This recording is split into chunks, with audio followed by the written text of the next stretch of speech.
नमस्कार, स्वागत है आपका। आप देख रहे हैं सी न्यूज भारत। मैं हूं आपके साथ इशिता। वक्त हो गया मध्य प्रदेश बुलेटिन का।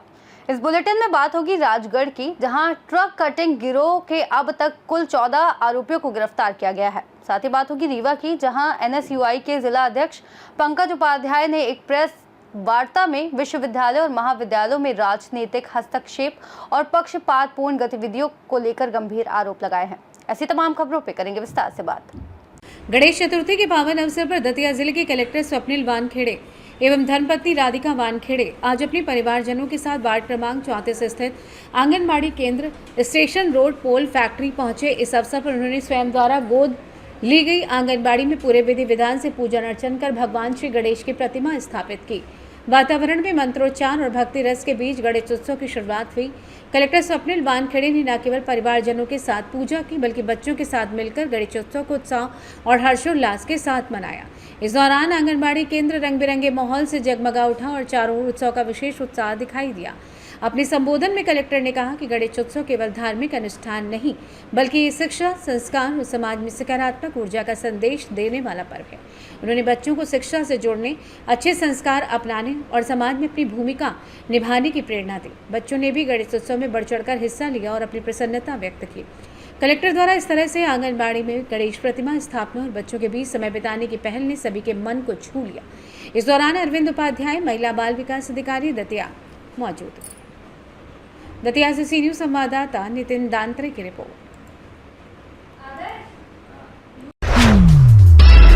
राजगढ़ जिले में बीते कई वर्षों से सक्रिय अंतर जिला हाईवे ट्रक कटिंग गैंग का राजगढ़ पुलिस ने पर्दाफाश कर दिया है।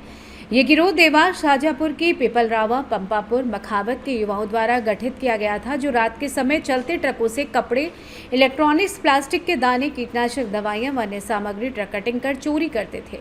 लगातार वारदातों से परेशान होकर 14 अलग अलग ट्रक चालकों ने थाने में आकर FIR दर्ज करवाई।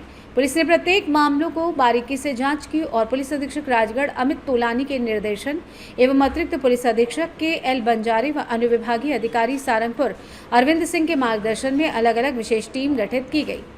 टीमों द्वारा लगभग 30 से 35 दिनों तक दिन रात निगरानी करती रही। साइबर तकनीक, CCTV फुटेज और मुखबिर तंत्र की मदद से गिरोह तक पहुंची। गिरोह के कुछ सदस्यों को राजगढ़ पुलिस गिरफ्तार कर जेल भेज चुकी है। अब तक कुल 14 आरोपियों की गिरफ्तारी की है। वहीं 3 आरोपी अभी भी फरार हैं। आरोपियों के पास से लगभग 61,64,000 का मशरूका जब्त किया गया है। पूछताछ के दौरान आरोपियों ने दर्जनों वारदातें कबूल की। चोरी का सामान ठिकानों पर छिपाकर रखने की भी बात स्वीकार की है।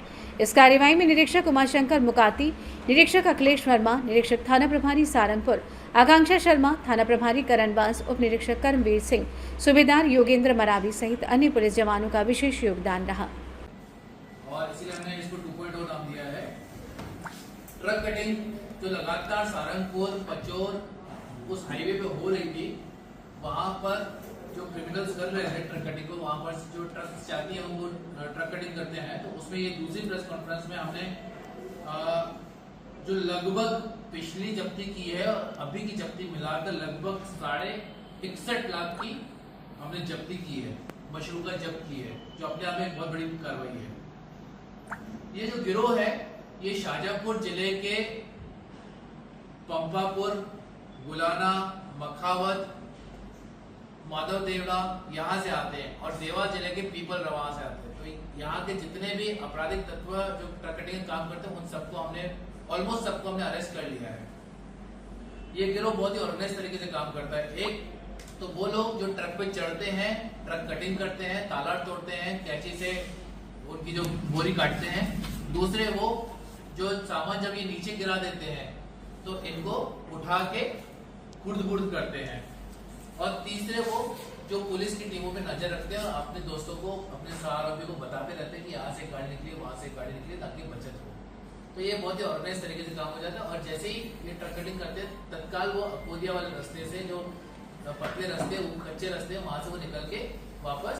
सारंगपुर से सी न्यूज संवाददाता जावेद लाल की रिपोर्ट।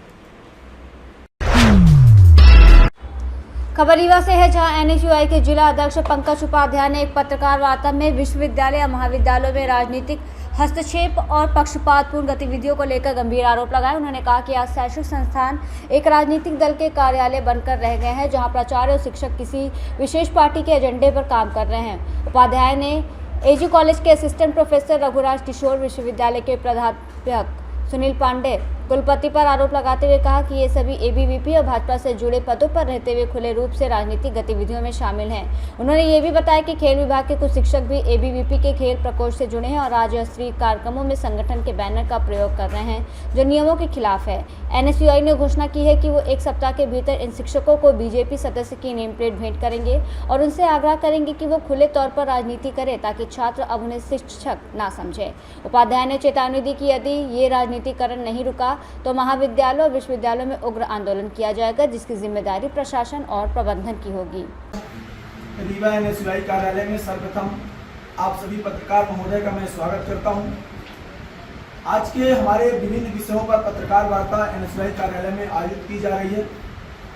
देखिए, सबसे बड़ा विषय आज ये बन चुका है कि जिस प्रकार से देखा जा रहा है कि जो महाविद्यालय हैं हमारे यहाँ, जो विश्वविद्यालय हैं और साथ में जो विद्यालय हैं, वहाँ पे जो शिक्षक होते हैं वो आज सत्ता पक्ष के जो राजनीतिक संगठन होते हैं उनके एक मतलब दलाल के रूप में काम कर रहे हैं। बड़ा विषय ये आ रहा है इस समय पे, और आपके माध्यम से बताना चाहते हैं कि क्या आज के समय में विश्वविद्यालय सहित महाविद्यालय बीजेपी के कार्यालय के रूप में हो गए हैं क्या?